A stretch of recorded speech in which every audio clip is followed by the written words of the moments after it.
Hi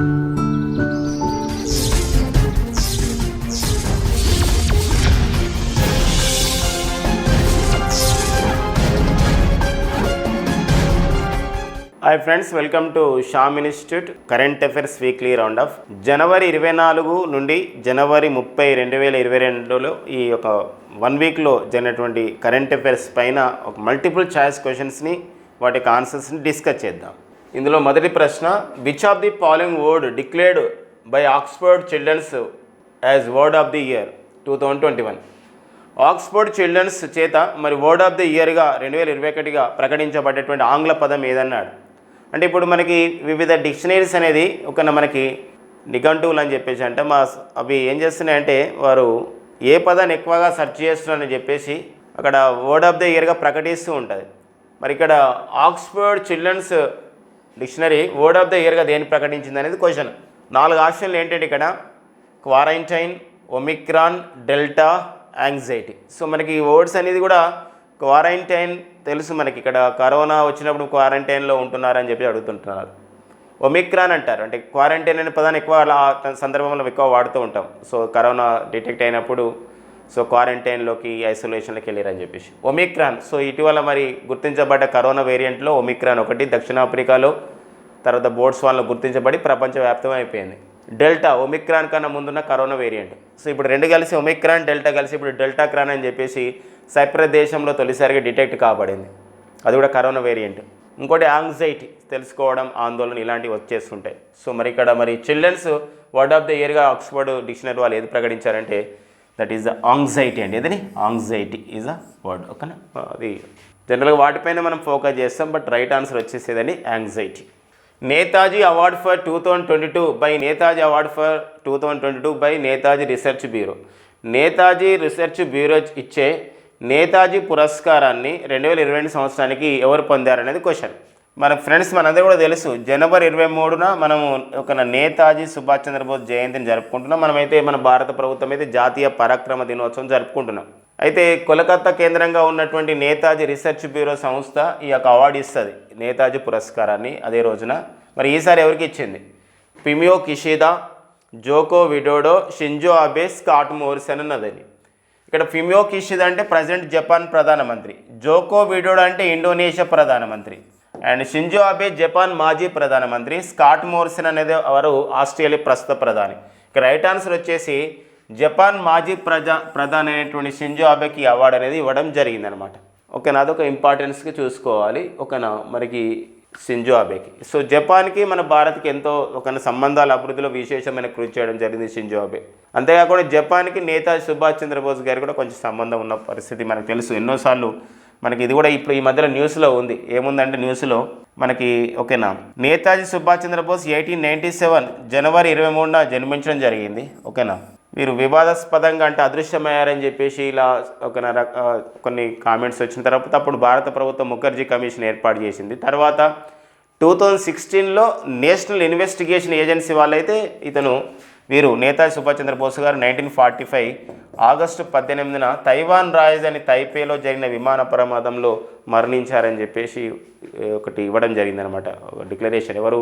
national investigation agency వాళ్ళు, NIA వాళ్ళు. అయితే మళ్ళీ ఇప్పుడు న్యూస్లో ఉండడానికి కారణం ఏంటంటే నేతాజీ చనిపోయిన తర్వాత ఆయనకు అస్థికలు, ఓకేనా, అస్థికలు అనేది జపాన్లోని రెంకోజీ ఆలయంలో భద్రపరిచారని ఉందన్నమాట. దానిపైన శాస్త్రీయ పరిశోధన చేద్దాము, డిఎన్ఏ ఇలాంటివి చేద్దామని చెప్పి జపాన్ ప్రతిపాదిస్తుంది. అందుకోసం మళ్ళీ న్యూస్లో వచ్చిందనమాట రెంకోజీ ఆలయం. ఒకసారి ఎగ్జామ్ కూడా వచ్చింది, నేతాజీ అస్థికలు ఎక్కడ భద్రపరచబడ్డాయి అన్నప్పుడు అది జపాన్లోని రెంకోజీ ఆలయంలో భద్రపరచబడ్డాయి అనమాట. ఓకేనండి. Good dot brand ambassador good dot సంస్థ ప్రచారకర్తగా ఎవరు నియమితులు కావడం జరిగింది? సుహాస్ యతిరాజ్, నీరజ్ చోప్రా, కృష్ణానగర్, ప్రమోద్ భగత్, కృష్ణానగర్, సుహాస్ యతిరాజ్ వీళ్ళందరూ కూడా పారా ఒలింపిక్ క్రీడాకారులు. మన రీసెంట్గా 2021లో జరిగిన పారా ఒలింపిక్ క్రీడల్లో, టోక్యో పారా ఒలింపిక్ క్రీడలు 2021లో కూడా వీరు అందరూ కూడా పథకాలు సాధించారు. నీరజ్ చోప్రా కూడా మనకి ప్లేయర్, జిమ్నాస్టిక్ ప్లేయర్. 2021లో టోక్యోలో జరిగిన ఒలింపిక్ క్రీడల్లో మనకి స్వర్ణ పథకం సాధించడం జరిగింది. సో వీరే ప్రజెంట్ అయితే గుడ్ డాట్ సంస్థకి ఇటీవల నూతన ప్రచారకర్తగా నీరజ్ చోప్రాని నియమించడం జరిగింది. ఓకేనండి. మనకి ఇక్కడ RBI cyber threats awareness ambassador కూడా నీరజ్ చోప్రా పనిచేస్తున్నారు. Syed Modi international tournament is associated with which sports? Syed Modi అంతర్జాతీయ టోర్నమెంట్ ఏ క్రీడకు సంబంధించింది? మన న్యూస్లో ఉంది. సో ఈ టైటిల్ని ఇటీవల మనకి మహిళల సింగిల్స్ టైటిల్ని అయితే మన తెలుగు తేజమైన పివి సింధు గెలుచుకోవడం జరిగింది. కాబట్టి మరి పివి సింధు గారు గెలుచుకున్నారంటే మనం ఈజీగా ఐడెంటిఫై చేయొచ్చు. మరి సయ్యద్ మోడీ అంతర్జాతీయ టోర్నమెంట్ ఏ క్రీడ అండి? So badminton is the right answer. ఓకేనా.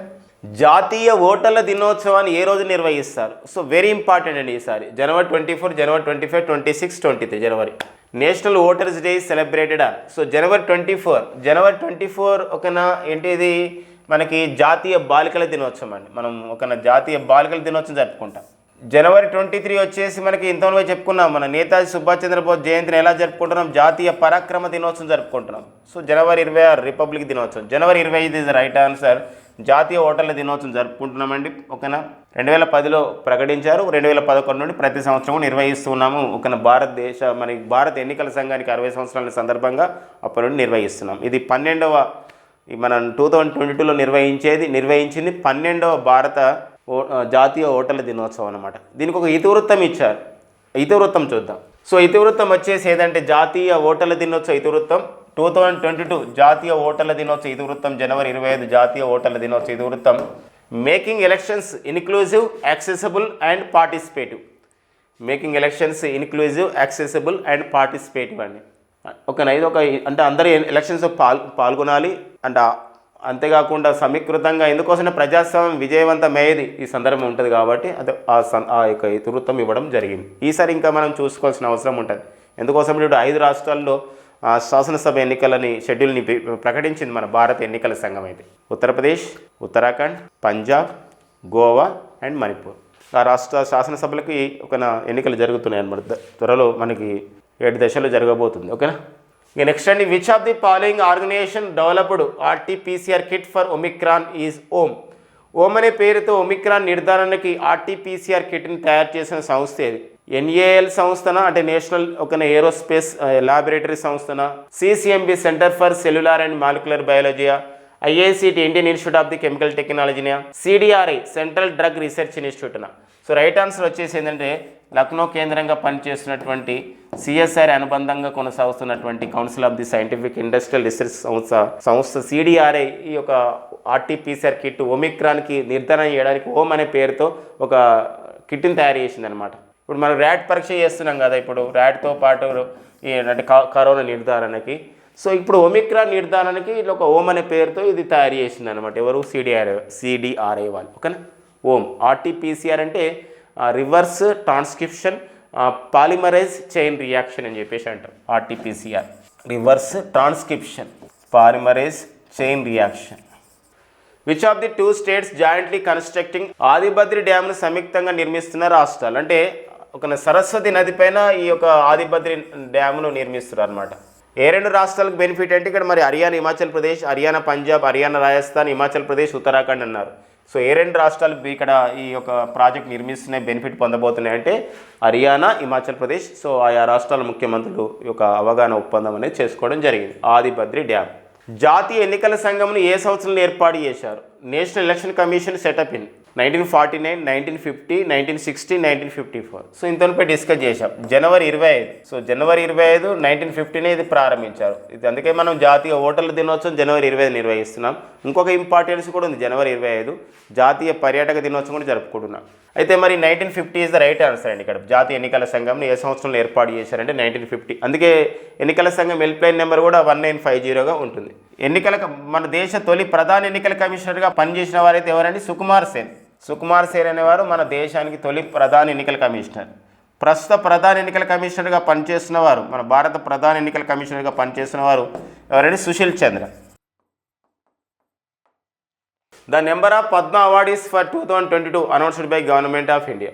భారత ప్రభుత్వం 2022 సంవత్సరానికి ప్రకటించిన పద్మ అవార్డు గ్రహీతల సంఖ్య ఎంత? ప్రతి సంవత్సరం కూడా జనవరి 25న పద్మ అవార్డులను ప్రకటిస్తారు. ఈసారి కూడా ప్రకటించారు. మరి ఎంతమంది? 128 మంది, 107, 17, 4.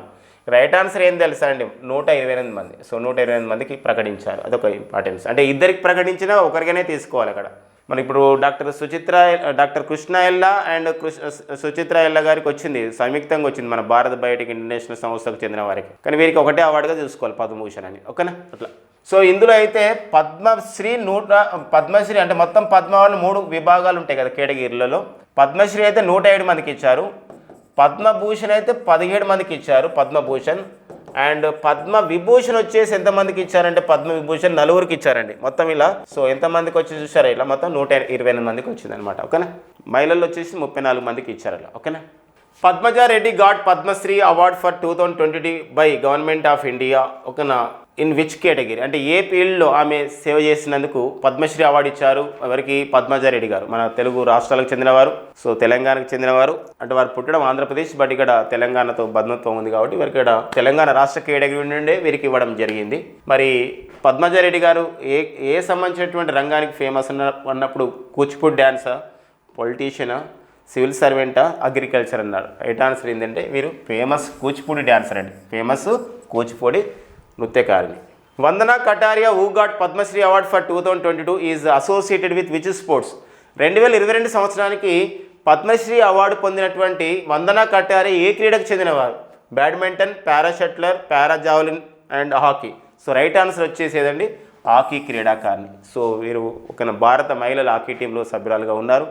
ఉత్తరాఖండ్ రాష్ట్ర మహిళా శిశు సంక్షేమ అభివృద్ధి కార్యక్రమాన్ని కూడా ప్రచారకర్తగా ఉన్నారు వందనా కటారియా. దర్శనం మొగలయ్య. సో మరి మన నవ్వేడేస్ మరి ఒక కళ అనేది ఒక మరి ఎంత ఇంపార్టెన్స్ ఉంది మన సమాజంలో అని చెప్పేసి ఎంతమంది గుర్తిస్తున్నారు మనం చూస్తున్నాం. ఒక ఎంతమంది వారిని గౌరవిస్తున్నారు, ఎంత ఇంపార్టెన్స్ ఇస్తున్నారు.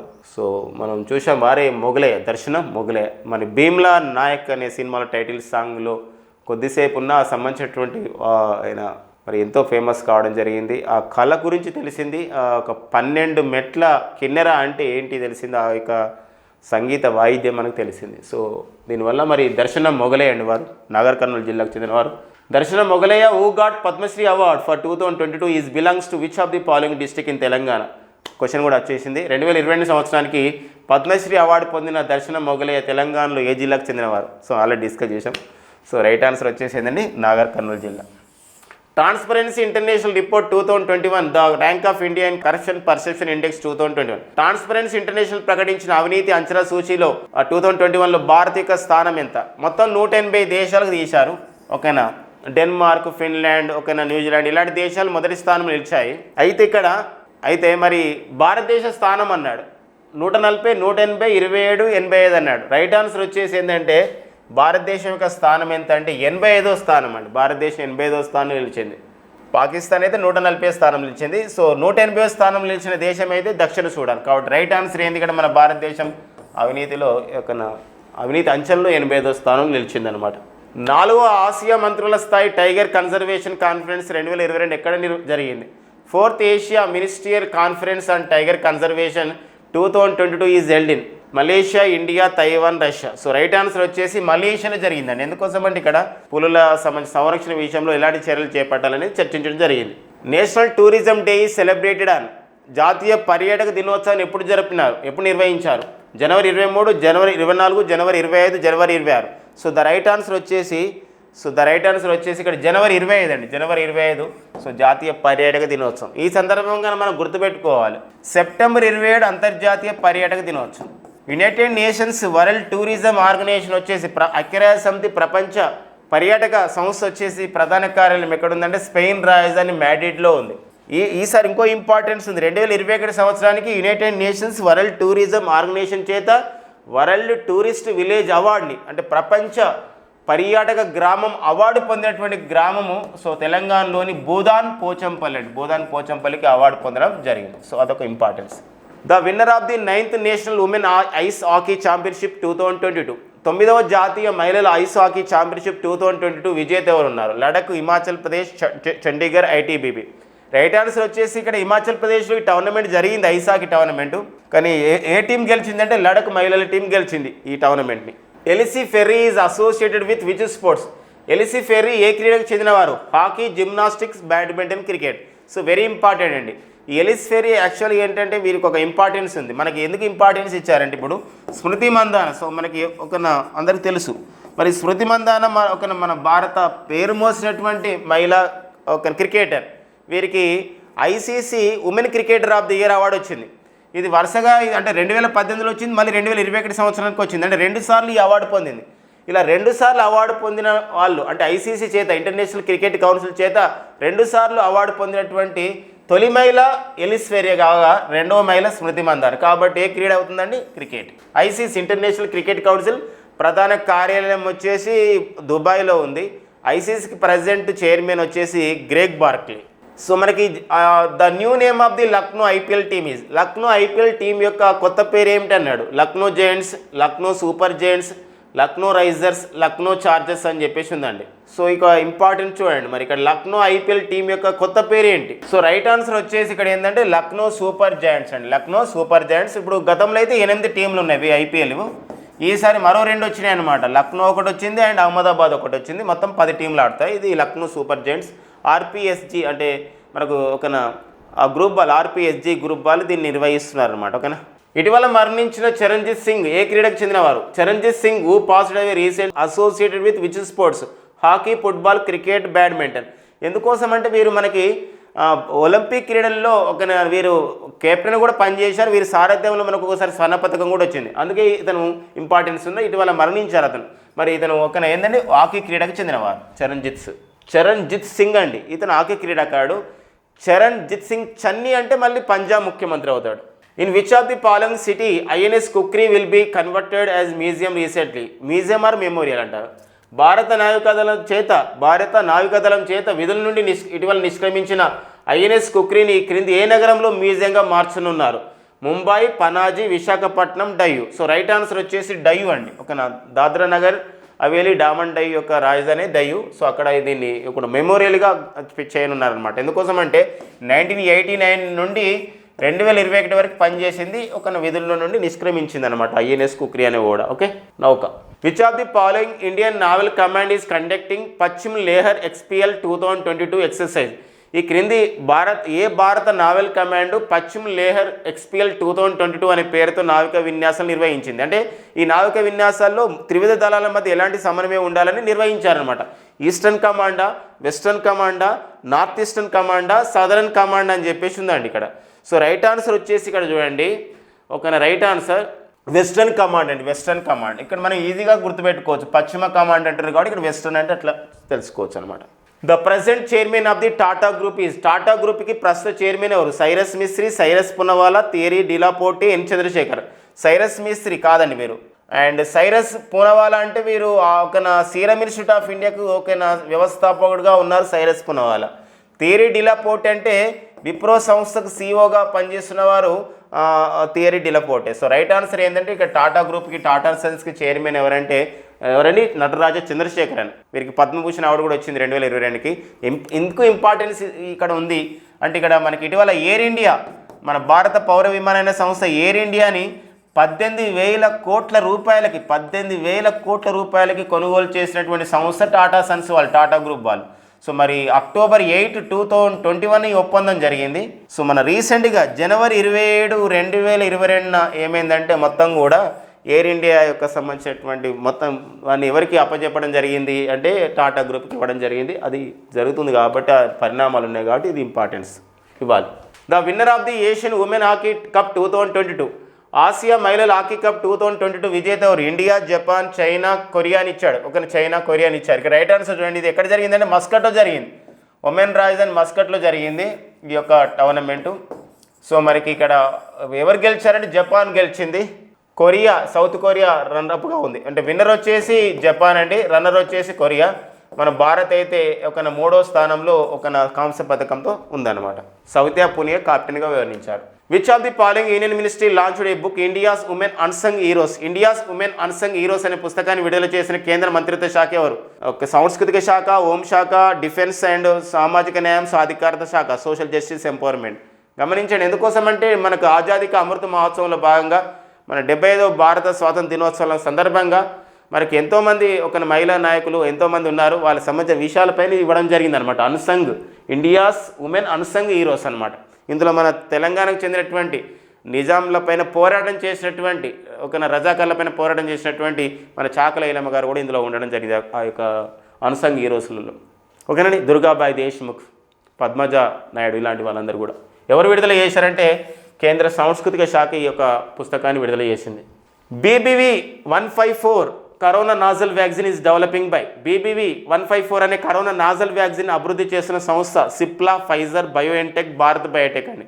ఇది 2 దశలు అయిపోయినాయి క్లినికల్ ట్రయల్స్. 3వ దశ క్లినికల్ ట్రయల్స్కి drug control general of India ఏం చేసిందంటే అనుమతి ఇచ్చింది. సో కాబట్టి మనకు వార్తల్లో ఉంది, అనుమతి ఇచ్చింది అనమాట క్లినికల్ ట్రయల్స్కి. అంటే ముక్కు ద్వారా కరోనా టీకాని అందిస్తారు వీళ్ళు, సో డ్రాప్స్ ద్వారా. సో రైట్ ఆన్సర్ ఏదంటే భారత్ బయోటెక్ సంస్థ. మన దేశంలో స్వదేశీ కరోనా టీకాని అభివృద్ధి చేసిన తొలి సంస్థ భారత్ బయోటెక్. ఏది కోవాక్సిన్ స్వదేశీ టీకా, కరోనా టీకా అభివృద్ధి చేసిన రెండో కంపెనీ అంటే మనకి అహ్మదాబాద్ కేంద్రంగా ఉన్నటువంటి ఒక సంస్థ జైడస్ క్యాండిలా మనకి ఇక్కడ జైకోడి అనే కరోనా వ్యాక్సిన్ అభివృద్ధి చేయడం జరిగింది. The new chief economic adviser of the government of India, భారత ప్రభుత్వ నూతన ముఖ్య ఆర్థిక సలహాదారు. వెరీ వెరీ ఇంపార్టెంట్ అండి. Doctor V Anantha Nageswaran, Nirmala Sitharaman, professor Amartya Sen, Raghuram Rajan. So professor Amartya Sen Nobel ఆర్థిక బహుమతి గ్రహీత. అండ్ మన రఘురామ్ రాజన్ RBI మాజీ గవర్నర్. నిర్మలా సీతారామన్ ప్రజెంట్ కేంద్ర ఆర్థిక శాఖ మంత్రి. రైట్ ఆన్సర్ వచ్చేసి doctor V Anantha Nageswaran. So వీరు కృష్ణమూర్తి సుబ్రహ్మణ్యం స్థానంలో chief economic adviser of the government of India ఇటీవల నియమితులు కావడం జరిగింది. The book the $10 trillion dream is written by.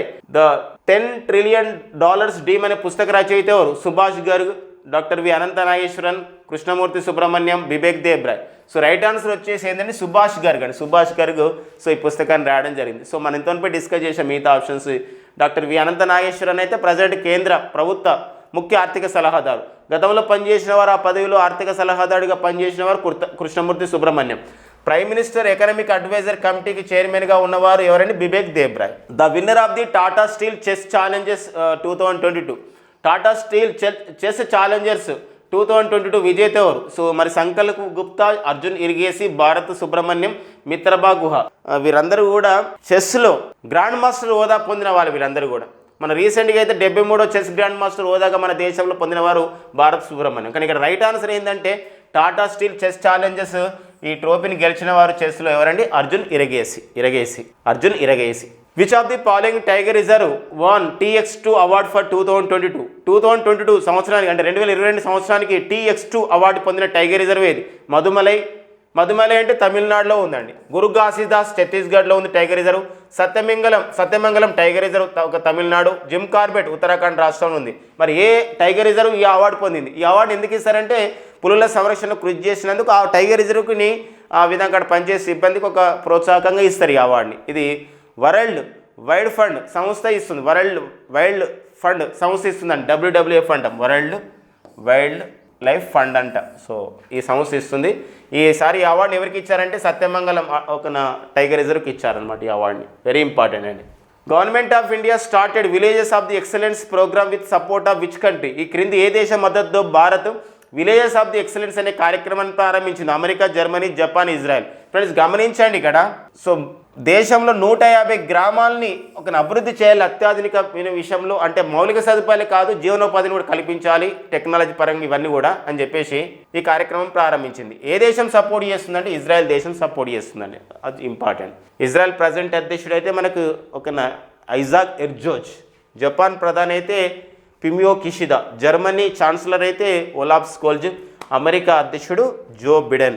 ఓకేనండి. ఇవన్నీ మనకి జనవరి 24 నుండి జనవరి 30, 2022 నాటి ఉన్నటువంటి ఈ యొక్క వీక్లీ కరెంట్ అఫైర్స్ రౌండప్ పైన multiple choice questions and answers అండి. Thank you friends and all the best.